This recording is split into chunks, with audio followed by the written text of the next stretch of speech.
Today is a very special day, and it's also a very sad day, and not just because it's the last day of camp. Today is a very special anniversary. Does anyone know what today's special anniversary is?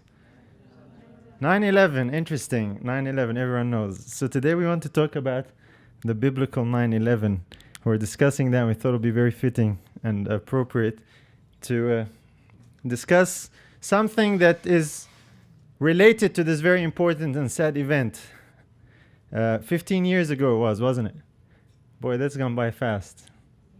I still remember very clearly in my mind where I was, what I was doing when I was watching the news, and it was interrupted with this breaking news. A terrible tragedy, of course, that happened. But today we're not going to be discussing this particular tragedy as such, but we want to draw some parallels that help us understand something that we see actually in the Bible, in the scriptures. That's why we're talking about it as, or we titled it, the biblical 9/11. And of course, when 9/11 happened, it changed the world. Not just the United States, but the effects and the ramifications and the outcome have caused many changes around the world. Wars have been fought, laws have been passed, things have been implemented and put in place that cannot be reversed. And the days of pre-9/11 are only a memory. We can never go back there. And in the same way, we have in the Bible a very similar 9/11 event, meaning an event that would change everything permanently, where one cannot go back to how things were before that event happens. And this event is recorded for us in the book of Revelation, chapter 7 and the first 3 verses. It says, "After these things I saw 4 angels standing on the 4 corners of the earth, holding the 4 winds of the earth, that the wind should not blow on the earth, nor on the sea, nor on any tree. And I saw another angel ascending from the east, having the seal of the living God, and he cried with a loud voice to the 4 angels, to whom was given to hurt the earth and the sea, saying, Hurt not the earth, neither the sea, nor the trees, till we have sealed the servants of our God in their foreheads." This sealing that must happen before these winds are released, these winds that bring destruction. This event is commonly known as the Close of Probation. It's when all those who are God's servants are sealed, then probation closes, and then these winds of destruction are let loose. And of course, we understand that to be referred to elsewhere in the book of Revelation as the 7 last plagues. A very important and a very solemn and very serious event. And when that happens, that's it. You can't go back. Whoever is sealed is sealed. Whoever is not sealed is not sealed. A very serious and a very solemn event. And an event that is very close to us. Or we're living very close to that time when this is about to take place.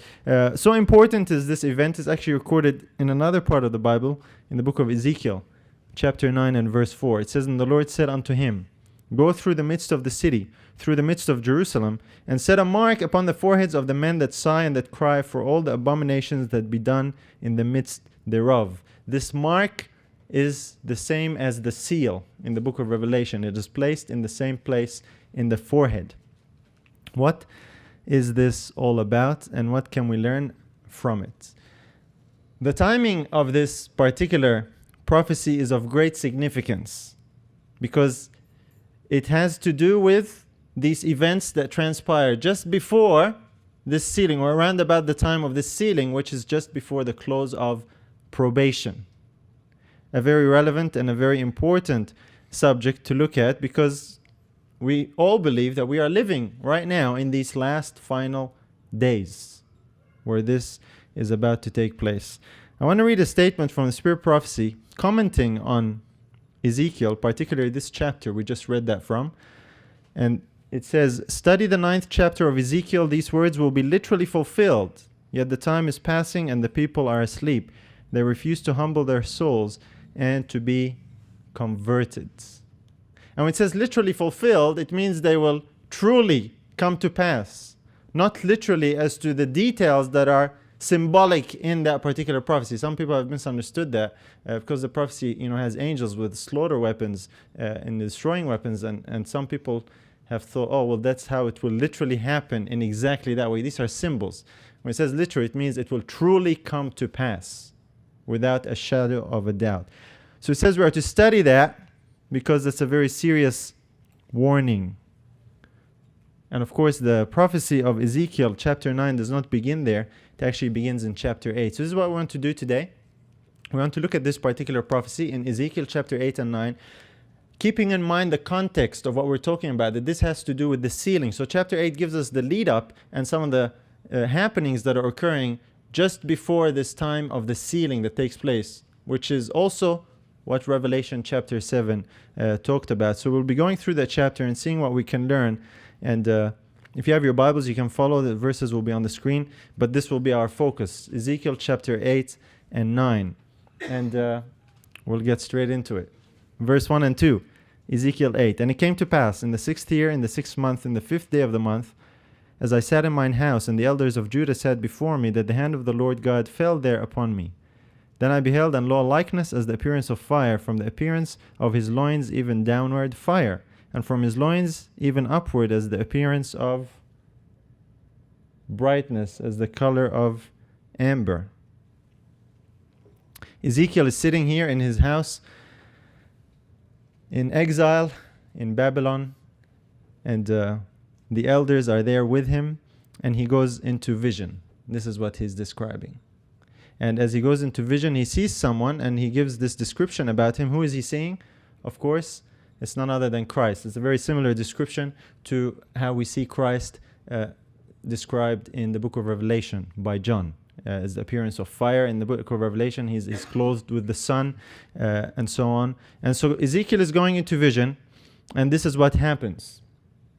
Ezekiel 8 and verse 3 now. And he put forth the form of an hand, and took me by the lock of mine head. And the Spirit lifted me up between the earth and the heaven, and brought me in the visions of God to Jerusalem, to the door of the inner gate, that looketh toward the north, where was the seat of the image of jealousy, which provoketh to jealousy. So here he is. He goes into vision, and it says he travels in this vision, and this is in a vision. Okay, I want us to keep that in mind. It's not literal. Christ is showing him things, and in this vision he carries him to Jerusalem. But interestingly enough, notice here it says, who lifted him up between earth and heaven? It says the Spirit. And who was it that he described that appeared to him? It was Christ. Christ is the spirit of prophecy, right? And this is what was happening right there. It's Christ who appeared to him, it's Christ who took him, and that's described as the Spirit. That's just a side note. We won't focus on the prophecy. He's taken to Jerusalem, and he goes to the gate, and he sees this image, something that provokes to jealousy, set up at the gate or the entrance of the sanctuary. We'll see, actually, a little more details later. But what is it that provokes God to jealousy? What makes God jealous? He tells us in Deuteronomy 32, verses 16 and 17. It says, they provoked him to jealousy with strange gods. With abominations provoked they him to anger. They sacrificed unto devils, not to God. To gods whom they knew not. To new gods that came newly up, whom your fathers feared not. So false gods and false worship provokes God's jealousy, or provokes God to jealousy. And this is what Ezekiel is being shown here in Jerusalem happening. An image, an idol of a false god, and this provokes God to jealousy. We'll go back to Ezekiel now, chapter 8, verses 4 and 5. It says, and behold, the glory of the God of Israel was there, according to the vision that I saw in the plain. Then said he unto me, Son of man, lift up thine eyes now the way toward the north. So I lifted up mine eyes the way toward the north. And behold, northward at the gate of the altar, this image of jealousy in the entry. Repeating this detail now, but giving us a little bit more information. At the gate of the altar, this image of jealousy. So this is at the entrance, and it says that this is at the gate of the altar. What happens at the altar or on the altar? That's a place where sacrifices are offered, right? Who is in charge of offering up these sacrifices? The priests. And of course, the sacrifices represent and point forward to Christ. It's important to keep these symbols in mind, because at the location where the priests have jurisdiction and responsibility, and on the altar, which is supposed to point forward to Christ, the Son of God, you have right there in the entry this image of a false god. And obviously the false worship is associated with this false god. And God is showing this to Ezekiel, and it's provoking him to jealousy. Now, I don't want us to miss something very important we must keep in mind as we go through this prophecy. These things were not happening literally in Jerusalem at the time. This is what Ezekiel was being shown in vision. The timing of this vision is when? Just before the close of probation, at the end of time. So this is actually a picture of God's professed people, God's church, and what is happening in God's church just before the close of probation. You with me? Sometimes the way we read it, we think, oh, this is something that was happening in Jerusalem at the time. No, that is not the case. Obviously, it's written in the language of the time, in this symbolic language, using the language of the Old Testament, but it is representative of this particular time period. So I want us to keep this in mind, because all these things have a counterpart today, and they apply today. This is the focus of the prophecy. It's not just an ancient, thousands of years ancient prophecy that we're trying to see what things we can learn from for today. It was given particularly to reveal what is happening today. That's the primary application of it. So that's important to keep in mind. God's instruction was very clear in the Bible as far as false gods and false worship is concerned. Psalm 81 verse 9, there shall no strange god be in thee, neither shalt thou worship any strange god. Pretty plain, pretty obvious. And yet God had to spell it out repeatedly, because this was something that Israel was prone to. And not just Israel. This is because of the work of the enemy to deceive God's people into abandoning God and worshiping someone or something else. Constantly. This was their problem. And this is our problem as well. This is not something that's just an ancient problem. Here's how God puts it again in Jeremiah 2:11. Hath a nation changed their gods, which are yet no gods? But my people have changed their glory for that which doth not profit. What a sad, sad statement. What's God saying here? Saying, all these heathen pagan nations, Babylon and Assyria and all these people, do they change their gods? No, they're consistent. They worship their false gods more consistently than my people, who are worshiping me, the true God, and they have changed their glory to that which doesn't profit. That's God's complaint. The heathen and pagan are more consistent in their false worship than my people who are worshiping me. And the same thing, or in the same danger, is for us. Now, of course, it's because there is an enemy, there is a devil who deceives, and God is revealing that to us. So let's go back to Ezekiel, verse 6 and 7. He said furthermore unto me, Son of man, seest thou what they do, even the great abominations that the house of Israel committeth here, that I should go far off from my sanctuary? But turn thee yet again, and thou shalt see greater abominations. And he brought me to the door of the court, and when I looked, behold, a hole in the wall. So the first thing Ezekiel sees is this image of jealousy at the gate, and God refers to it as an abomination. And he's telling Ezekiel, did you take note of this? Did you see this abomination? What's happening here? And the purpose of this abomination is to do what? To drive God away from his sanctuary. This is what false worship of false gods does. It drives God's presence and his presence away from the sanctuary. He calls it an abomination. And then he tells Ezekiel, there is greater abomination, Ezekiel. We're not done yet. Let's go and see what else there is. And then he brings him there to the door of the court, and Ezekiel notices this hole in the wall. Now, the door of the court is the entrance whereby people entered into the court. And how many doors were there to the court? If you look at the ancient Hebrew structure, the tabernacle, there was only one entrance. That entrance represented what? Or who? Christ. John 10:9 records it. Jesus says, I am the door.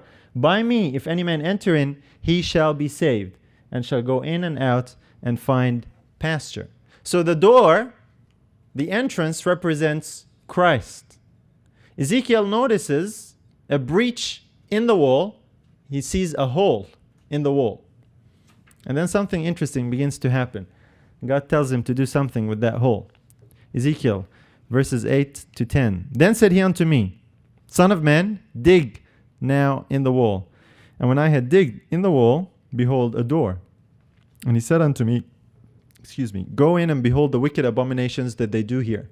So I went in and saw, and behold, every form of creeping things and abominable beasts, and all the idols of the house of Israel, portrayed upon the wall round about. He begins to dig in this hole, this breach in the wall, and as it gets bigger, he discovers that there is an actual door. Now don't miss the point here. This is a concealed, hidden door. Another entrance, another way to go in. So he goes in through that door and he sees all these wicked abominations. And if we were to illustrate that, this is what it might have looked like. He sees all these portrayed images and pictures of these false idols that are all over the walls.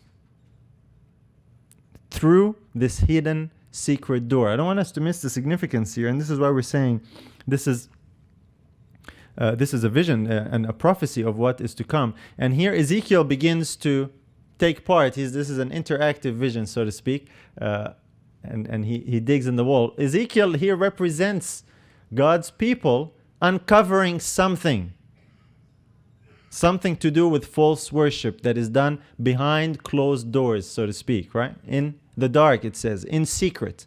And it's being uncovered, it's being revealed.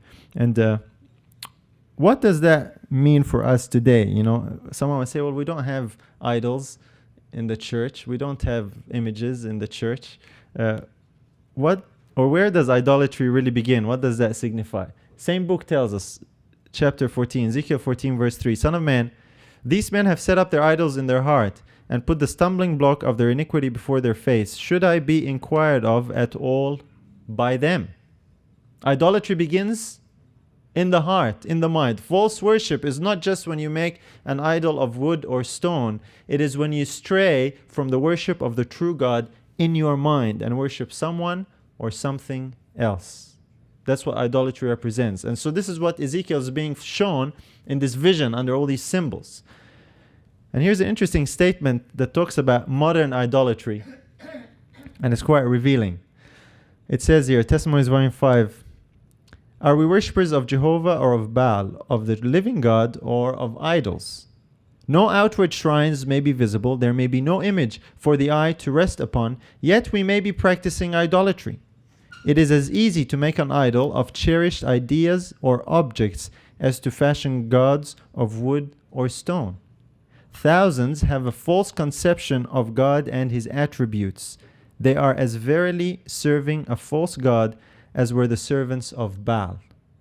Are we worshiping the true God as he is revealed in his word, in Christ, in nature, or are we adoring some philosophical idol enshrined in his place? Good question.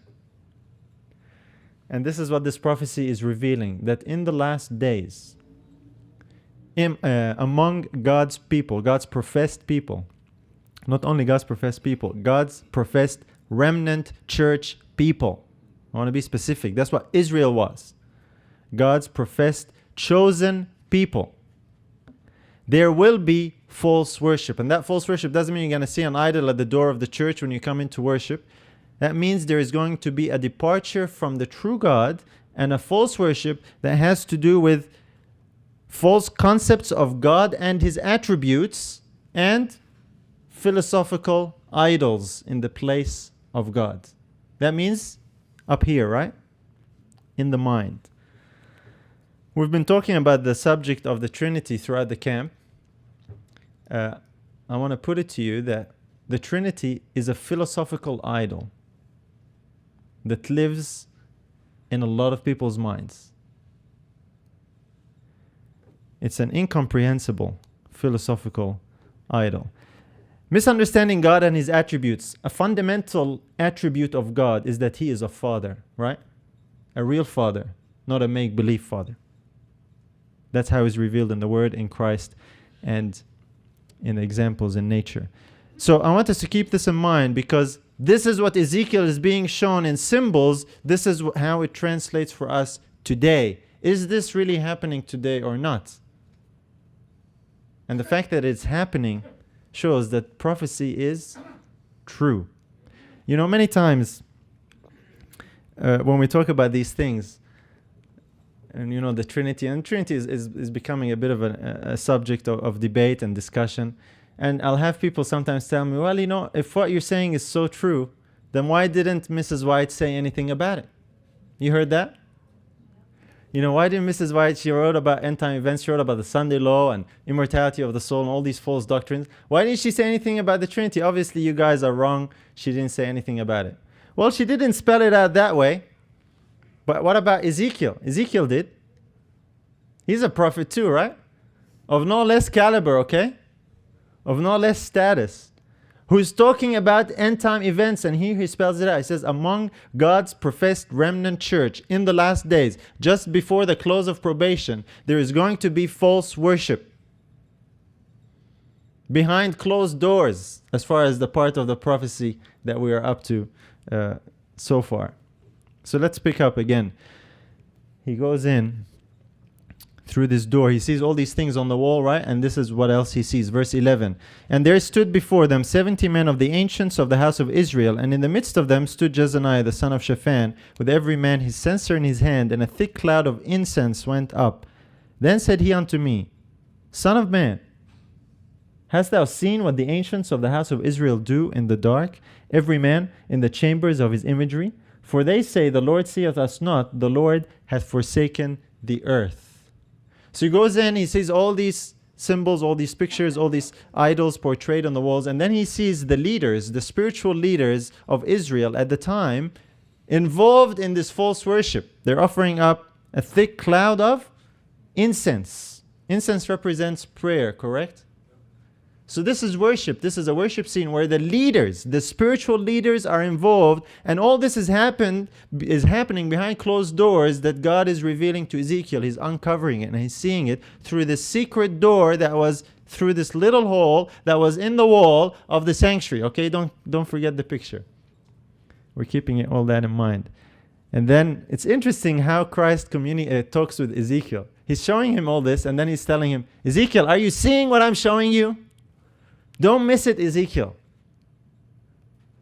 Are you seeing what's taking place with the ancients of the house of Israel and what they do in the dark? This is how false worship comes into the church in the last days. It doesn't come in openly and brazenly through the front door initially. It comes in the dark, secretly, through religious spiritual leaders. That's what the prophecy reveals. That's what we're saying. Let's go on. Verse 13 and 14. He said also unto me, Turn thee yet again, and thou shalt see greater abominations that they do. So it gets worse. This is abomination number 2 we're up to now. First one was the image there at the entry. Now we have the secret worship behind closed doors by the spiritual leaders. And each one of them is called an abomination. And as we progress in these abominations, each one is worse than the previous one. Verse 14, Then he brought me to the door of the gate of the Lord's house, which was toward the north, and behold, there sat women weeping for Tammuz. So he goes back out. And now, outside, something is added to the scene, to the picture. Something that Christ tells him is a greater abomination. He sees these women weeping for Tammuz. Now, when we look at weeping for Tammuz, we get the wrong idea. We need to look at the margin to understand what weeping for Tammuz means. It's not just crying. In the margin actually says in a lewd and an idolatrous manner. This was part of the customs of pagan worship where there was whoredom and adultery involved with this worship. This is what it means when it talks about weeping for Tammuz. It's not just sitting and crying. Now this is a symbol. And this is taking place now outside at the gate. And who's involved in it? These women, right? They're weeping for Tammuz. This picture of, in a lewd and idolatrous manner is descriptive of how God many times actually says his people have wandered from him. An example of that is in Judges 2:17. It says, "Yet they would not hearken unto their judges, but they went a-whoring after other gods and bowed themselves unto them." So when Israel leaves God and goes after other gods, it's called a-whoring or committing adultery, spiritual adultery, not physical, okay? Spiritual adultery. This is what's being represented here in this picture. And of course, the women, what's the woman a picture of or a symbol of? The church. So now we have the church in a more public, open manner. Now these members in the church are outside and they're involved in this a-whoring from the true God and going after another god or a false god. The one that's identified in the verse is Tammuz. We're going to come to that as well in a minute. And all this is happening at the north gate. Is there any significance to the north gate? Why is that mentioned a few times in the chapter? Well, if you remember the story of the fall of Lucifer, there's something about this direction of the north that is interesting. It's recorded in Isaiah 14, verses 12 to 14. "How art thou fallen from heaven, O Lucifer, son of the morning? How art thou cut down to the ground, which didst weaken the nations? For thou hast said in thine heart, I will ascend into heaven, I will exalt my throne above the stars of God. I will sit also upon the mount of the congregation in the sides of the north. I will ascend above the heights of the clouds. I will be like the Most High." Lucifer wanted to sit and occupy the place of God, which happened to be in the sides of the north, in the mount of the congregation in the sides of the north. This is where he wanted to put his throne. Above, of course, the stars of God, as he says. So God gives us this insight here. And when God had Moses build the tabernacle, the sanctuary on earth, there was an interesting item of furniture I want to explore a little bit here because there is an interesting link that develops. And this item of furniture is the Table of Showbread. If you remember the instruction for the Table of Showbread, I'm going to go into details, but the references are there. In Exodus 25, God told Moses that he was to make this Table of Showbread to have a double crown, at the border, at the edge. And in Leviticus 24, he told him as well that they were to make 12 loaves of bread, which is the showbread, and they were to place it on the table, not in any order, but in two piles. Of course, 2 piles, 12 loaves, 2 piles would be 6 in each. And this is how it was to be set up. And it was to be placed also in Exodus 40. It tells us that this table would be placed in the sanctuary in the north side. What does this table represent or signify? It represents, there's a few interesting answers. It represents the throne of God. Interesting, it's a table that has a double crown. Obviously, a crown is royalty or kingship. And on the table are these 2 stacks of the showbread. The showbread was also known as the bread of the presence, or the bread of the face in the Hebrew. God's presence was symbolized by this bread on this table of showbread. Jesus actually said it, John 6, verse 51. "I am the living bread which came down from heaven. If any man eat of this bread, he shall live forever." So this table of showbread actually is symbolic of God's throne in this particular part of the sanctuary. It was placed on the north. It has a double crown and it has 2 stacks of bread. Why 2? Why a double crown and why 2 stacks of bread? Notice what Jesus says, Revelation 3:21. To him that overcometh will I grant to sit with me in my throne, even as I also overcame, and am set down with my Father in his throne. So Jesus is the living bread. He came down from heaven. He is the in the image and likeness of the Father. He's the express image of the Father's person. And he sits with the Father on his throne. That's two occupants on the divine throne, where Lucifer wanted to put his throne, and it happens to be placed on the north side, just where God's throne was. So this is the symbol here. The table of showbread represents that, and it has these two stacks. One for the Father and one for the Son. Now, I'll ask you a question. Was it possible for them to put the 12 loaves all in one pile? Oh, the picture. Was that possible? Very easy. Okay. God didn't tell them to do that. He actually gave them specific instruction, because the instruction of God has a meaning. There's a purpose behind it. Was it possible to put them in 3 piles of equal parts, or even 4? You can divide 12 into 3, into 4, or into 2.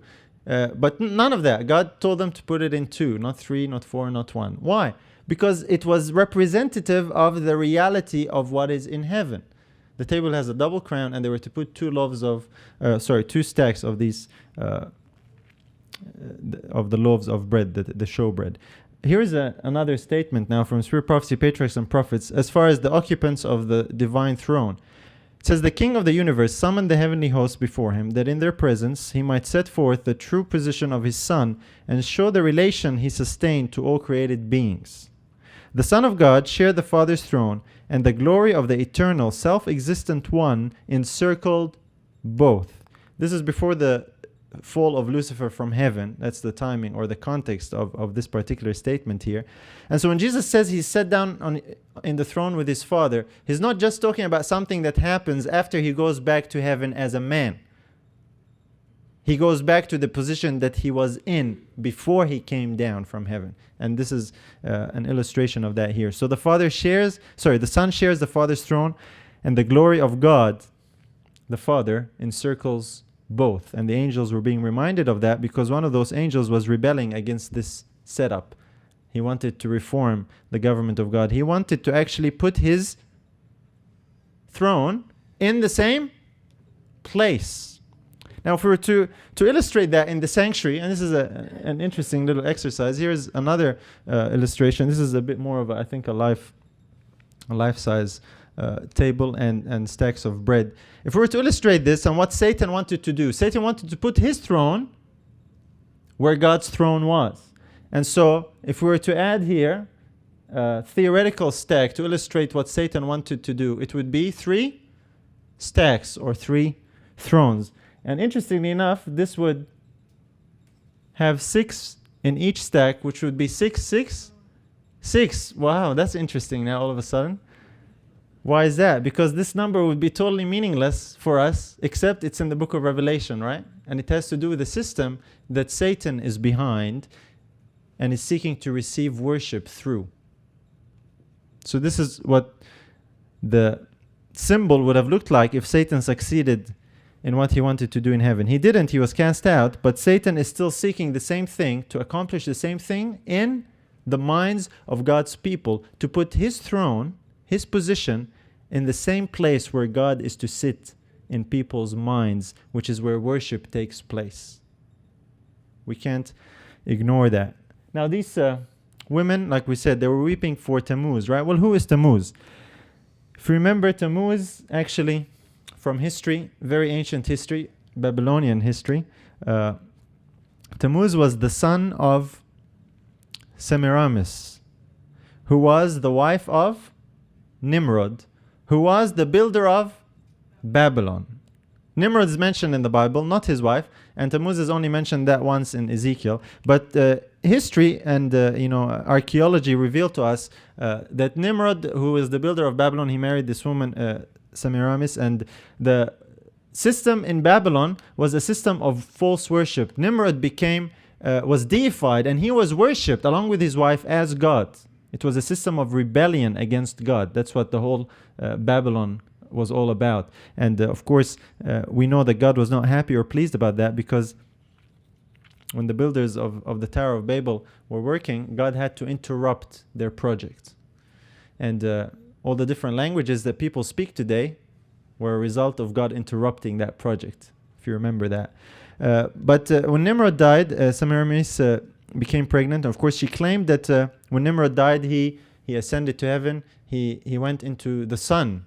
And sun worship was what Babylonian worship was all about, that this was the sun god. And she claimed that a ray of the sun, impregnated her, and she was actually pregnant with the reincarnation of Nimrod. And when he was born, they called him Tammuz. This is Tammuz. He happened to be born on what days? Anyone know?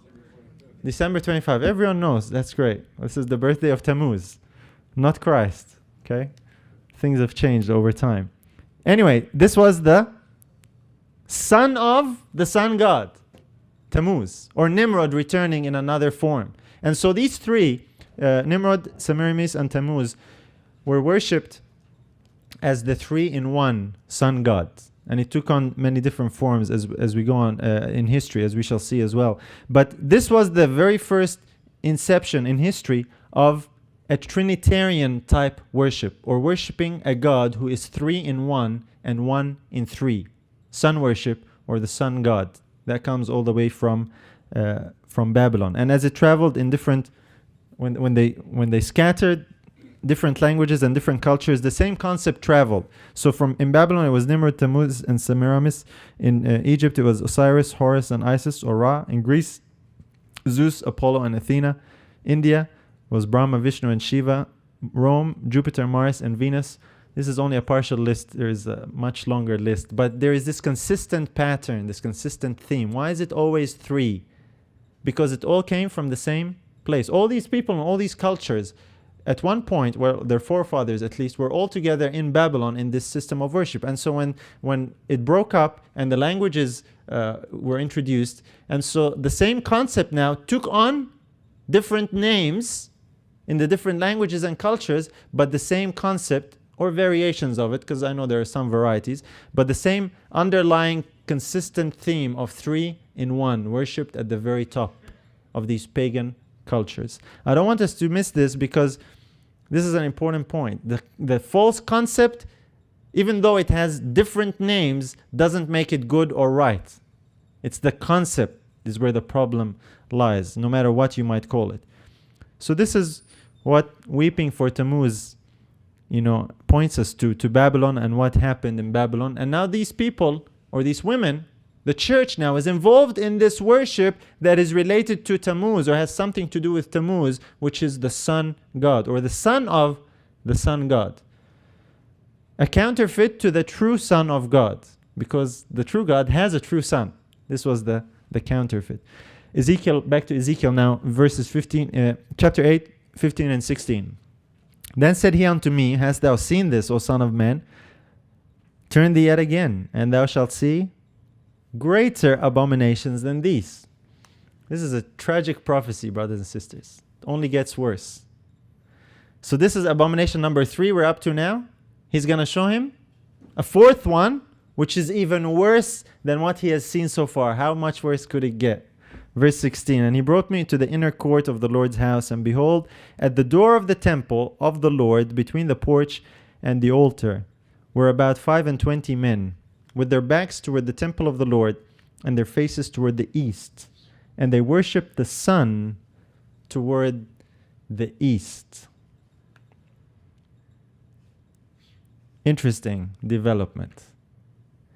Open, public sun worship carried out by the leaders, turning their back toward the temple of the Lord, and the Lord there is the true God, that's Jehovah, and they worship the sun towards the east. This is how the problem has progressed, where at first it was in the dark, church started to get involved, it becomes so customary, so common, so acceptable, that now the leaders have no hesitation in openly turning their backs to the true God and worshiping the sun towards the east. They're no longer hiding behind closed doors now. A very tragic and dangerous development. When it says they turn their backs to God and they worship to the east, It means they turn their backs to which direction? The west, right? What does this have to do with anything? Let's just look at the sanctuary again. When God told the Israelites to build the sanctuary, He always told them to the layout was to be this way. In that, the gate would always be on the east side. Obviously, that would mean that the most holy would be always on the west end. And of course, that's the north and the south would be there. And the whole setup of the camp, all the tribes would all actually encamp in specific locations. So anytime they shifted and moved, they didn't just spread out in whatever situation they liked. No, they set up the sanctuary, and then everyone would camp in their designated spot around the sanctuary. It was a reflection of heavenly things. But it's interesting that God's presence, which would be in the most holy place on top of the mercy seat, was in the west, in the direction of the west. Why did God have them set it up this way? Because the most common pagan false worship in those days was sun worship, in the different forms, in different ways. And sun worship occurred, the first thing sun worship, or the first time that sun worship happens is at sunrise when the sun is coming up. They would face the east, the rising sun, and worship the sun god in this way. And so God told his followers, when you worship me, I don't want you to do that. I want you, when you come to worship me, you turn your backs to the east and you come in and you face me, the true God, and you worship me. And so now we're seeing these leaders in the court, they turn their backs to the true God and they're facing the east and worshiping the sun as it is coming up. Worshipping the sun towards the east. What does this tell us? A lot of things. That God's church in the last days is going to come to a point where there will be open sun worship, public sun worship. And the fact that they turn their backs to the Lord means that at one point the church knew who the Lord is, who the true God is. They reject that, they turn their backs to that, and they accept something or someone else, referred to here in this prophecy as the sun god, worshipping the sun towards the east. Well, what can we learn about sun worship? If we look at history a little bit, and then we'll look at current happenings. If we look at history a little bit, sun worship was a very ancient form of worship. This is what we're told. 3, that's the number 3, became the most universal number of deity. Sun worship is one of the most primitive forms of religion, and early man sometimes distinguished between rising, midday, and setting sun. The Egyptians, for example, divided the sun god into 3 deities: Horus, Ra, and Osiris, which is the rising, midday, and setting sun.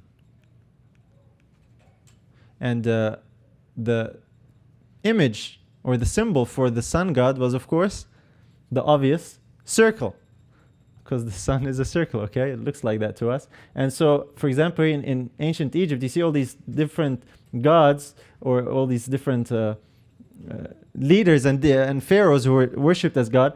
On top of their heads, you see this little round circle, this round disc. What does that represent? That represents the sun god. Sometimes today in churches, we actually have pictures of people with a round disc around their head, and that means that they are holy. That's what we're told, right? That's not in the Bible. The Bible doesn't say that. You draw a picture around someone's head, a circle, and that's holy. That comes from ancient sun worship. It's how they used to honor the gods. The sun was portrayed there. And so when we look at sun worship, these 3 stages of the sun: sunrise, midday, and sunset. There were 3 stages, but it was the same sun. So that's why it was the 3 in 1.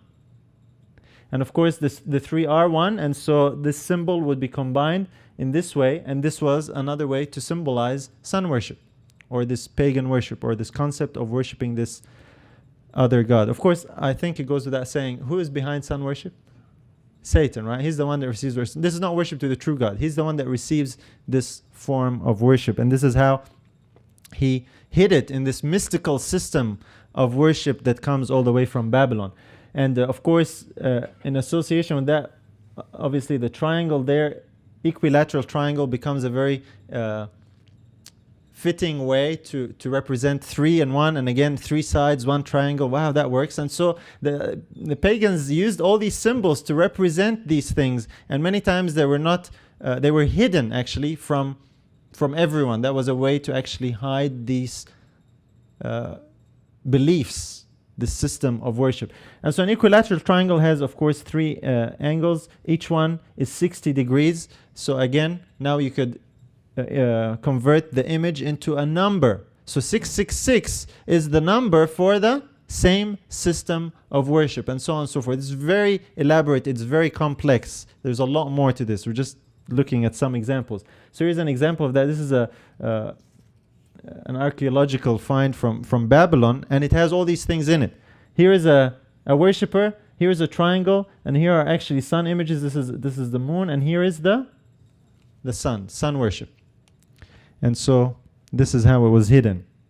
And this image, or this picture, these 3 interlocking circles making one image there, is called the Triquetra. And there are different ways you can represent it. You can take the intersecting parts and use that to abbreviate the whole thing, and then put a circle there, 3 making 1, or 3 in 1. This is what the symbol, this is where the symbol comes from. This is what this symbol represents. The sun god or sun worship, the 3-in-1 god, the Babylonian form of worship. These women were weeping for Tammuz, the prophecy said. Interesting. When God told Israel to go into the promised land, he instructed them to do something. Numbers 33:52. He says, "Then you shall drive out all the inhabitants of the land from before you, and destroy all their pictures, and destroy all their molten images, and quite pluck down all their high places." God was not pleased. He knew all about it, and he wasn't pleased with it. And he told the Israelites, his followers, you don't worship me this way. You get rid of all that nonsense. When you go into that promised land, don't keep these things as souvenirs of previous cultures and all this stuff. You destroy all that stuff. Because he knew very well the tendency of man to stray. And this is again representative, because these pictures, brothers and sisters, are not dead. They're not just, they haven't all been destroyed by Israel. They're still alive and well, because there is still false worship today. There is still sun worship today, currently. People who openly, are witches and wizards and who are on the dark side or on Satan's side, they use the same pictures and symbols in their worship and in their, practices today. I'm not going to go into all that detail. We're looking at what's happening in the church. Someone say, well, you're straying here. You're going to witches and wizards and all this stuff. No, we're looking at the church. Is this a problem in the church? God is showing Ezekiel that it is, that there will be sun worship in God's final remnant church just before the close of probation. It's a very fearful and serious prophecy. Now, this symbol, 666, if you put all that together, you have this interesting development, how everything can fit. And this is the Triquetra. Now this Triquetra appears in the most amazing places. For example, here is a book called the Trinity. Now let me get rid of that, okay? That's there. This is the cover of the book. Okay, I didn't Photoshop this or anything. This is the cover of the book. A book called the Trinity, and it has to do with who God is and how to worship him. The picture on the book is a picture of the sun god. And it's even colored in, okay? 3 flaming circles. How many people do you think understand what this symbol means or represents? Well, if you're inducted, if you're initiated into the meaning of this Babylonian system, well, it would immediately stand out. And it's called the Trinity. And today the Trinity is what is worshipped in most churches. The Trinity today is the modern name for the ancient sun god. And God was showing this to Ezekiel, saying, Ezekiel, this is what's going to be happening in the church. They're going to worship the sun god. They're going to go back to that form of worship. But of course, it's going to take on Christian names in order to be, accepted. Just like it took on the names of each different culture and language where it traveled and where it spread. we're going to come back. This book actually, well, we'll come back to that book. Let me just read something else first. This is from the Advent Review and Sabbath Herald in 1854. Catholic reasons for keeping Sunday, and it's quoting a Roman Catholic source. It says, because it is a day dedicated by the apostles to the honor of the most holy Trinity. Why does Rome, which is the foremost church that worships the Trinity, why does Rome worship the Trinity? They say here, why do they worship on Sunday? They say it's because it's a day dedicated to the Trinity.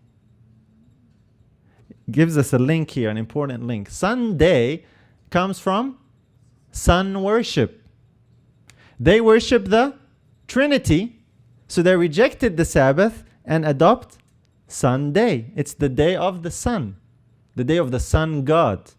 So that tells you something about this God that is today called the Trinity. Interesting that this was quoted in an Adventist periodical, a magazine, Advent Review and Sabbath Herald, back in 1854.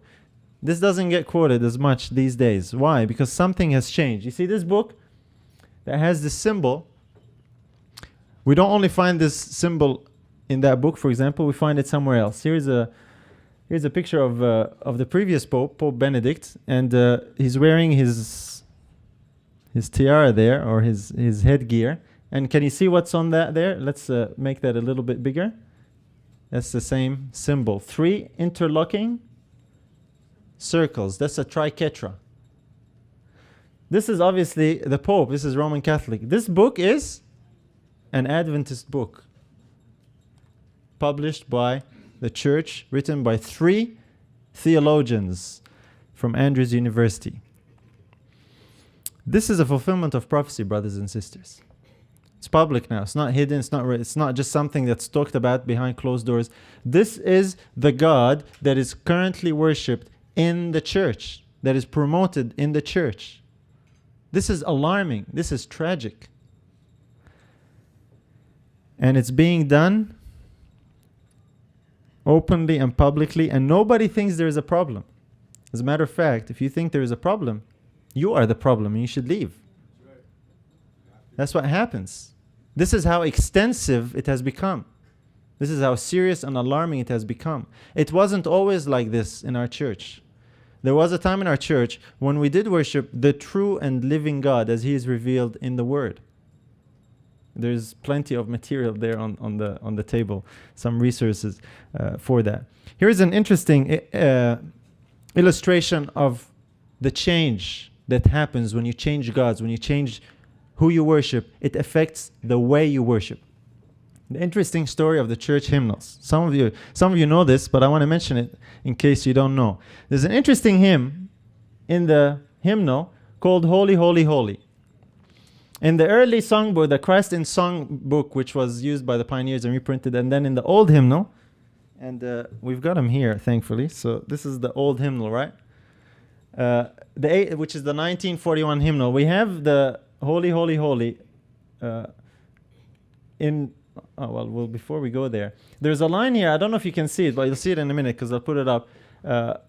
This was a Trinitarian song.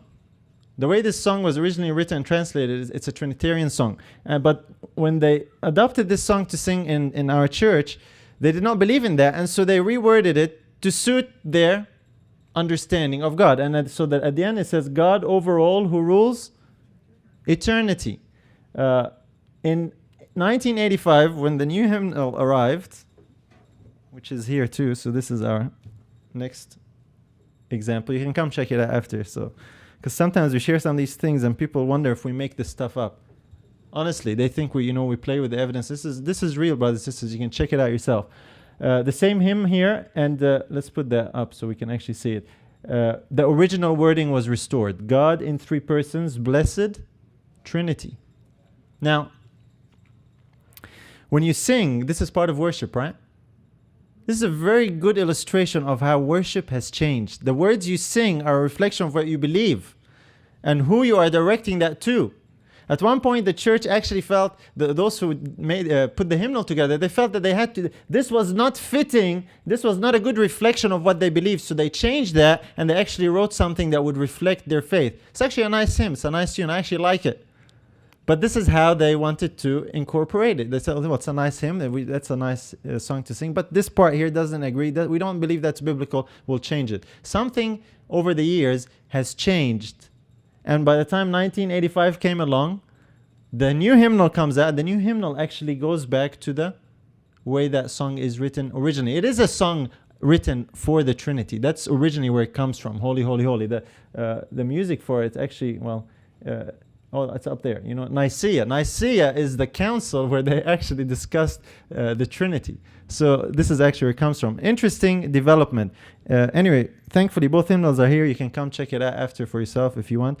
But what does that mean? What is this? You know, is this our only proof? No, this is an illustration of how things have changed. One illustration among many, many illustrations. But it's interesting because this has to do with worship. How we worship. Singing is an important and of course integral part of worship. Here's another example. Someone showed me this yesterday. I didn't know about it, and so I went online to get it so we can all see it. This is the Adventist World magazine of this month, right? And it happens to be the week of prayer.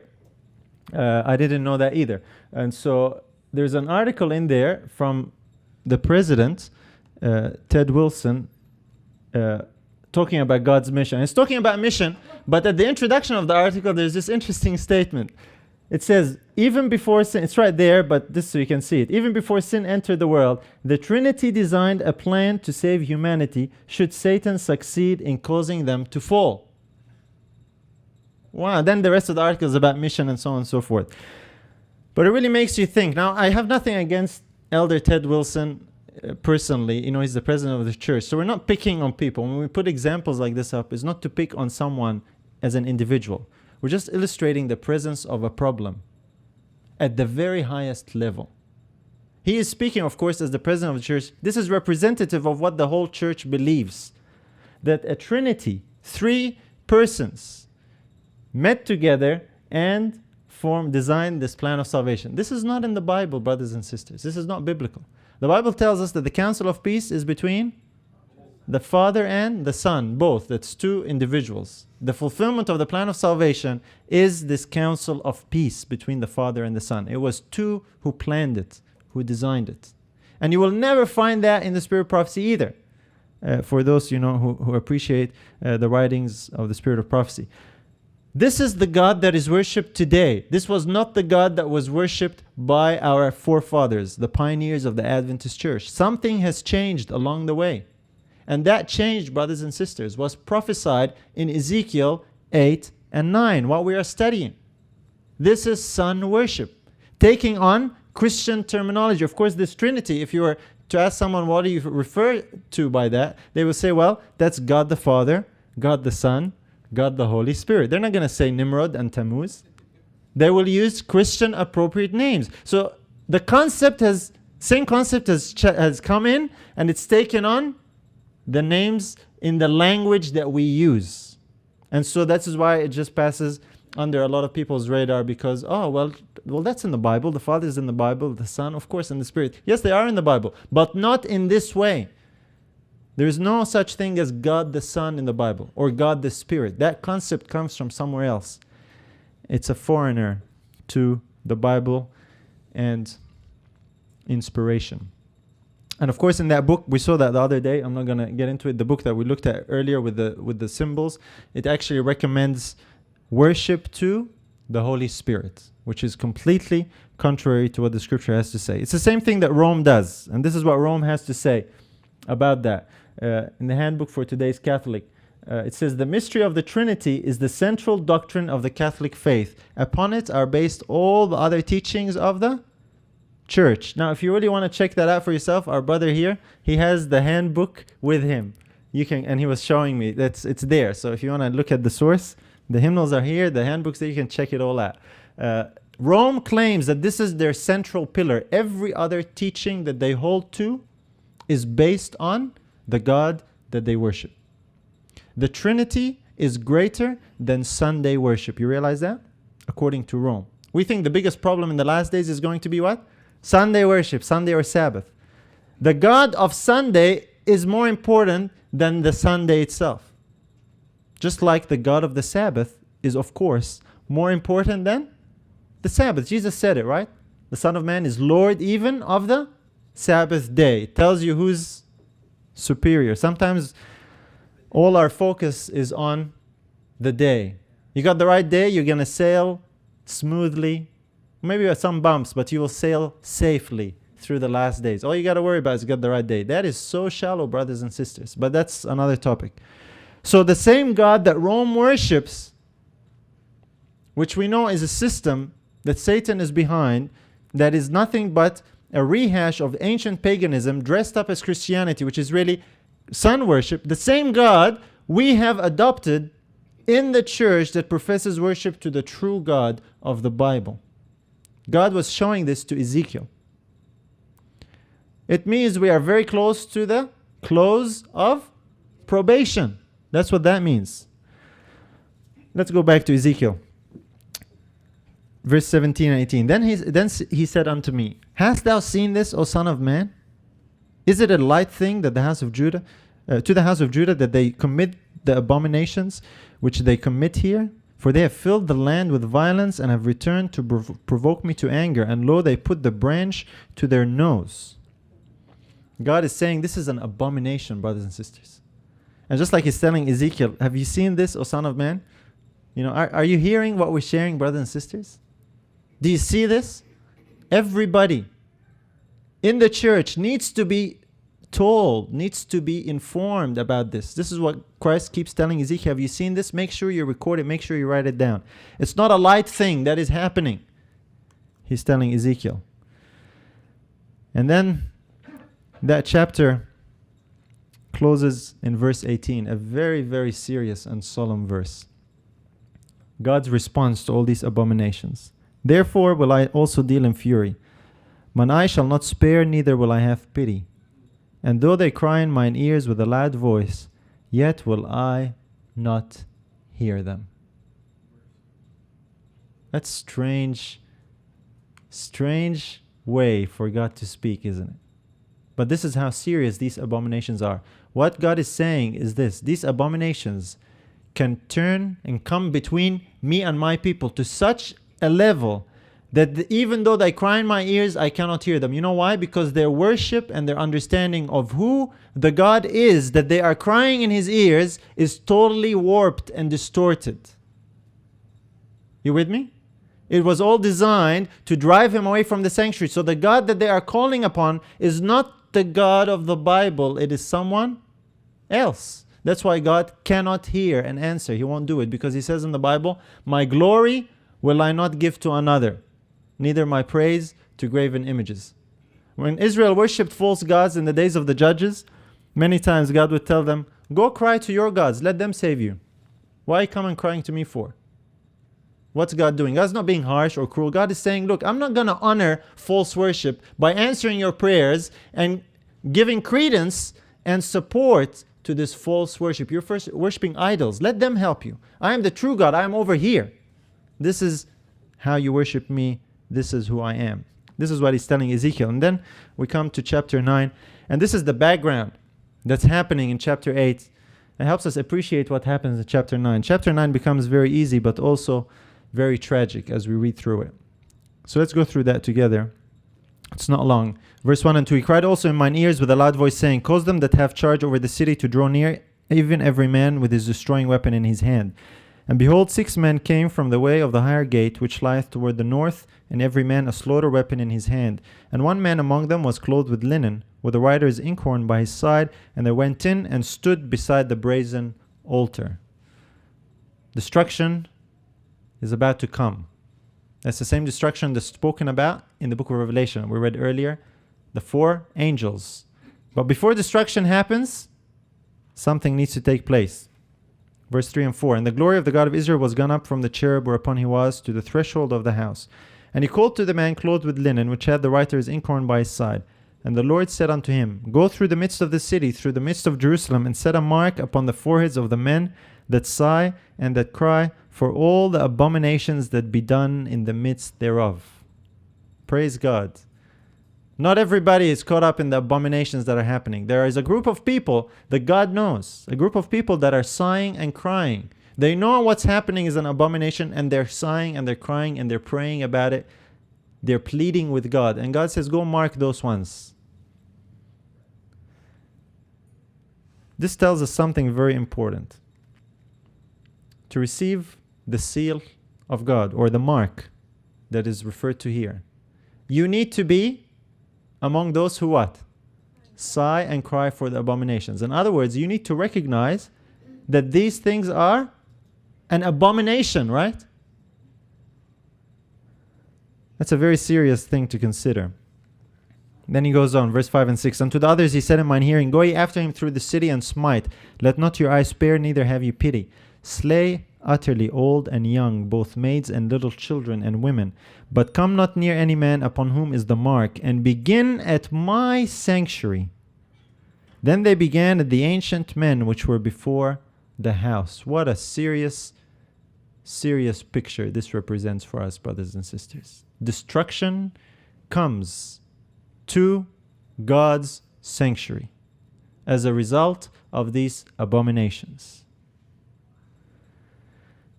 Of course, when destruction happens here, it happens to all those who are not marked or sealed. He says, begin at my sanctuary where these ancient men were. This is a very, very serious and solemn picture. It's a tragedy, really. And this is why we have a very solemn and serious responsibility. Let's see what happens as we go on. And he said unto them, defile the house and fill the courts with the slain. Go ye forth. And they went forth and slew in the city. And it came to pass while they were slaying them, and I was left, that I fell upon my face and cried and said, Ah, Lord God, wilt thou destroy the residue of Israel in thy pouring out of thy fury upon Jerusalem? Here's how Ezekiel responds. This is how Ezekiel reacts to what he is seeing, to what is happening in front of his eyes. He begins to cry. He says, Lord, this is his people, right? This is Israel, his people. He says, Lord, are you going to destroy everyone? It looked to Ezekiel like everyone will be destroyed. Only few were sighing and crying. It seemed unbelievable to Ezekiel, isn't that right? And it seems unbelievable to us to consider. You know, when I learned some of these things, this was one of the biggest things that kept coming back to my eyes. I can't believe this is true. I can't believe this is true. Everybody is caught up in this thing.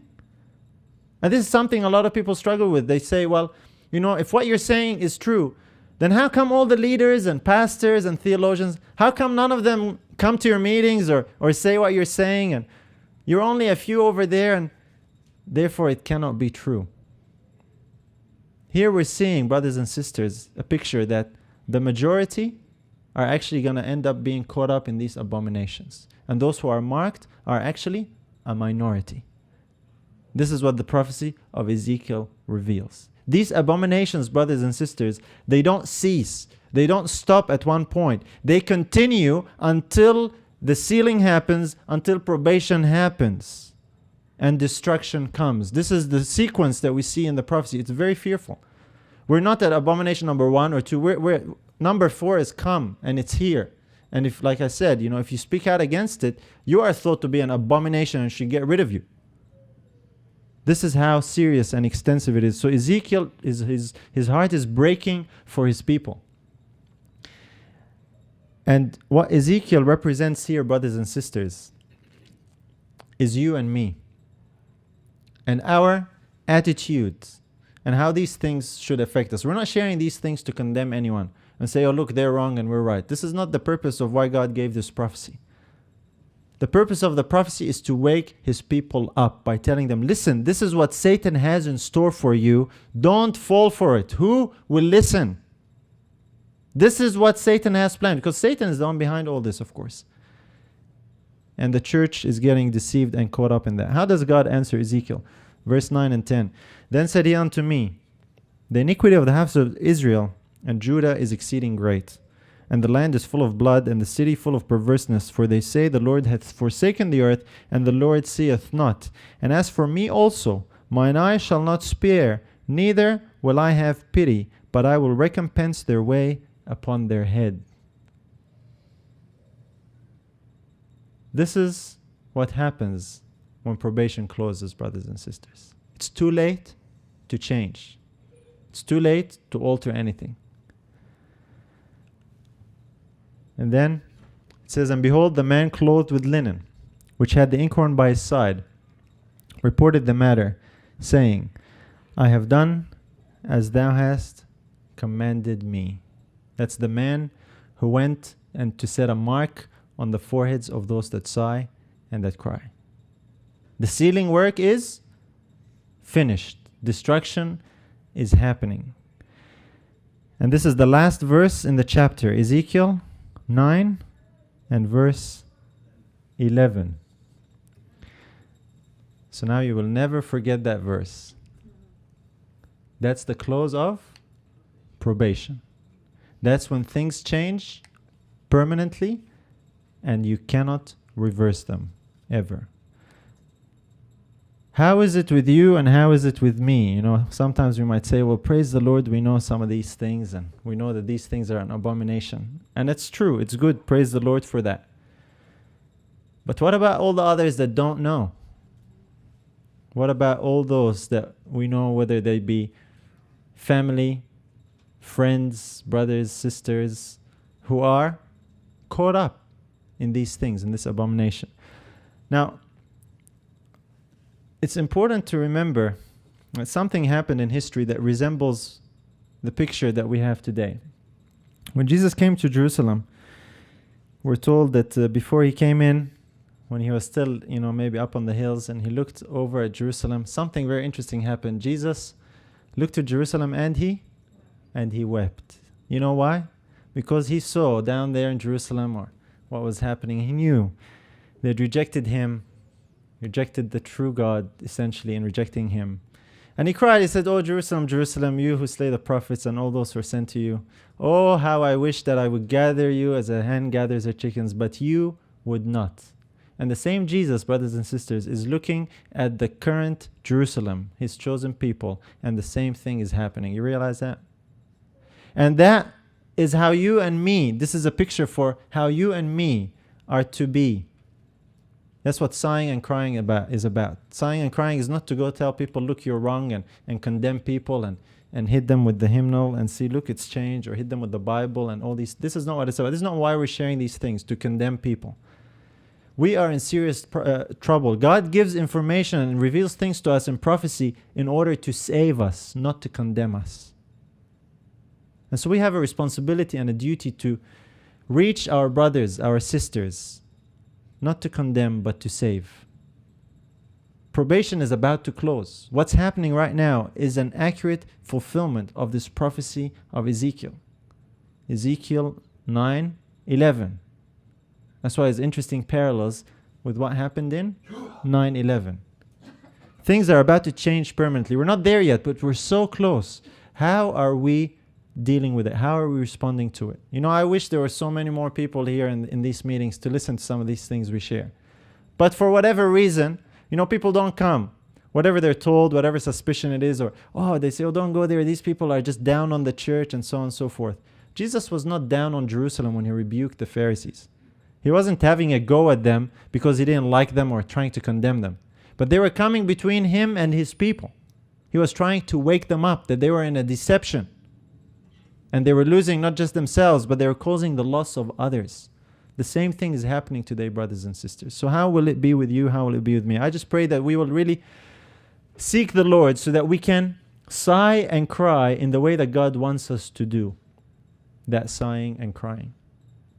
How is our attitude towards our brothers and sisters? We need to seek and to save that which was lost. That doesn't happen by condemning others. I just pray that we'll take this serious. I know it's a very serious and it's a very solemn message. I pray we'll take it to heart. And I pray that the Lord will give each and every one of us wisdom. I know I could ask each one of you to come up here. I know you can say, well, I have this friend, I have this brother, I have this sister. We all know people. Pray for wisdom so that God can give you that spirit of Christ, that heart of Christ, how you can, by any means, seek and save the lost. Now, of course, not everybody accepted Jesus in Jerusalem. And sadly, not everybody is going to accept the truth in the last days. But there are honest souls who, if they heard the truth in the spirit of Christ, they will accept. And this is what we need to pray for.